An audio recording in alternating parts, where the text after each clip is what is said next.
Hi, another painting, and this time I wanted to continue the conversation I was having with you about the relationship between my painting and my composition, because this of course is, as I keep telling everybody, very, very central to my work and something that has preoccupied me for many years and is the subject of my book, Music, Painting, Landscape and Me, which I'm currently writing. The last time I spoke, I dealt a lot with symbolic reference and icons in paintings and music, and how they related or didn't relate to the outside world, and how I constructed my work symbolically to represent in some way or signify things that weren't actually there. Saying that, here's a painting, it has objects in it that may signify certain things to you when you look at it, like the sky or hills or landscape formations. When you listen to a piece of music, you may hear or imagine you hear particular references to different things in the real world, or it may create an effect within you that you correspond to other emotions or experiences. But in any event, none of these things are actually necessarily there in as far as physically, tangibly or empirically there. They are represented symbolically. So I wanted to talk again about how it is that I move between paintings and music, and something about the mechanism that is at play when I do that. And I think the easiest way to describe that is to think in terms of finding meaning or finding significance in the world around me and in the things that I do.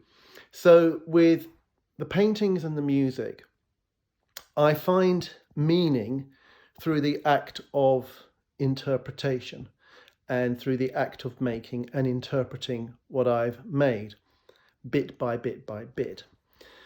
When I start a painting or a piece of music, I don't necessarily start off, in fact, I never really start off with an end point in mind. I don't know what the painting or the composition is going to signify until I've actually made it, or until I'm somewhere through the process of making it. And meaning is something that I construct as I go along. This sort of construction applies to virtually every single act, every stage of making.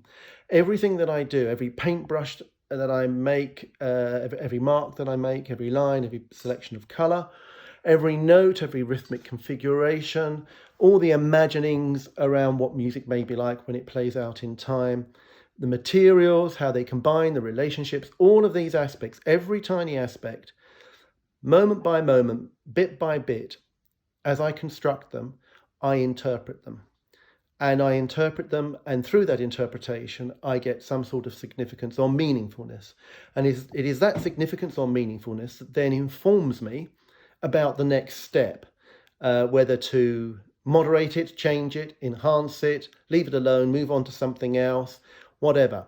It's building through an assimilative, cumulative, responsive, reflective, dynamic sort of process that is constantly based on interpretation. Hermeneutics is the fancy word for it, but it's about interpreting those the symbols that are brought about through the sounds, through the mark making, the lines, and their significance.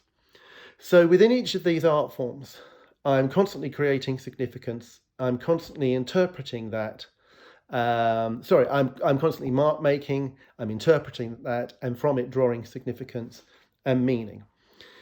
Now, the book and my work in general is very much a tripartite sort of thing between landscape, music, and painting.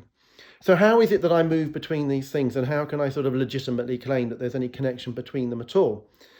Well, I would say again that everything stems from my interpretation of the outside, the external world, my concept of what exists outside of me, particularly my concept, my creation of the landscape and what that means to me. And when I'm in the landscape, I experience a whole range of things through a whole range of senses, through sight, smell, you name it. There's just a sort of three-dimensional bombardment of things, somatic information that's coming in, and I'm perceiving and I'm interpreting and I'm building some kind of meaningfulness about. I'm creating relationships. I'm placing myself contextually within those relationships and interpreting them contextually within the wider relationships that are all around me. It's those sorts of relationships that feed into the music and into the painting. Again, through interpretation. It's that constant unfolding and becoming through interpretation. So when I walk in a landscape, the act of walking is a compositional act. That can be a compositional act in terms of creating a painting or in terms of creating a piece of music. But I am receiving masses and masses of information from the landscape around me. I'm interpreting that in various ways. I'm creating significance and relationships. And it is those significances and relationships that end up symbolically represented in a piece of music or in an artwork, a painting. Now, in a straightforward sense, you can sort of think of looking at a landscape and flattening it in some way into basic line constructions and using those line constructions as a graphic relationship to contours, densities, activity in a musical composition.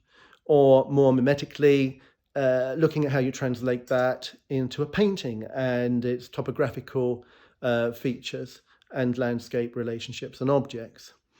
But when you've got a piece of music, you can't necessarily reduce that to lines in quite the same way. You may want to, you may not. For me, translating or transducting or taking something of one set of values that exist in one media and moving them to another set of similar values in another media is an interpretive act. It's more hermeneutics. So when I'm looking at a painting, I read it not only as a visual thing, as a painting, but also as a piece of music. And I automatically translate the dynamics and the relationships, the signs and symbols, the lines and the marks, the dynamics, the gestures, into a musical equivalent. And that musical equivalent, through the act of interpretation, becomes something that to me feels of equal value. Now, I can't articulate that necessarily in words. I can't point to it and say, oh yes, there's X amount of value in this and X amount of value in that, because it doesn't work like that. It's a very personal interpretive thing. But regardless of that, the significance and the meaning still moves from one to the other, even though you can't necessarily identify that as an empirical quantity. So my translation of paintings to music, music to painting, of walking in the landscape and thinking about compositional aspects, of absorbing lots and lots of sensory materials and stimuli, processing those neurally, then actions that move into paintings and into composition through those particular practices and techniques. They all involve masses and masses of continual interpretation. Everything is about interpretation. There is no end to it. So I create meaning and significance and connection between music, painting, and landscape through interpretation, through ongoing and continual interpretation. This, to me, makes my paintings meaningful and my music meaningful in relation to one another and in relation to the wider world. Whether that meaningfulness transmits to other people in a value for value, like for like way is very, very questionable. But what I imagine does happen is that the things that I paint, the things that I write musically, the sounds, trigger interpretive actions within others. And hermeneutically, they establish their own significance and their own meaning through the work that I've produced. That may very well overlap. It may not.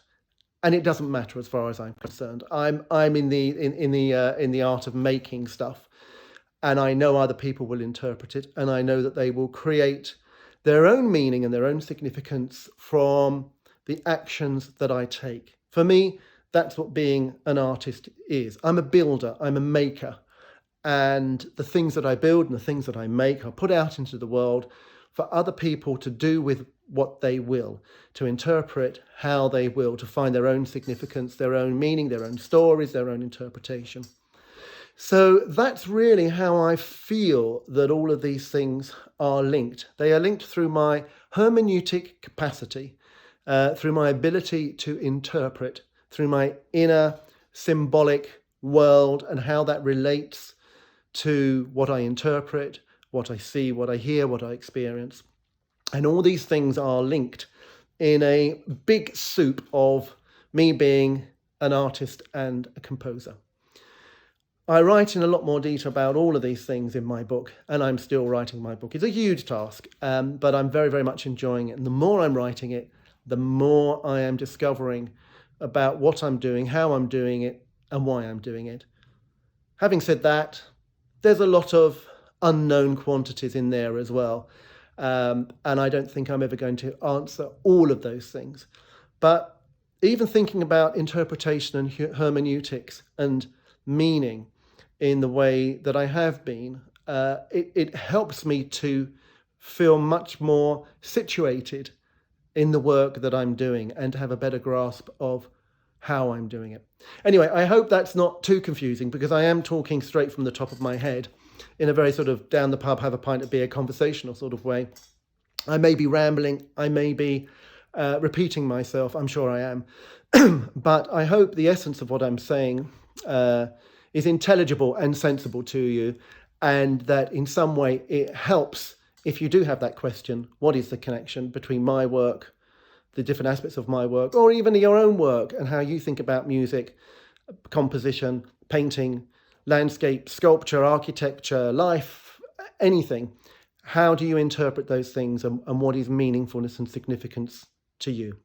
Anyway, I hope that's been interesting. It's certainly always interesting for me to talk like this.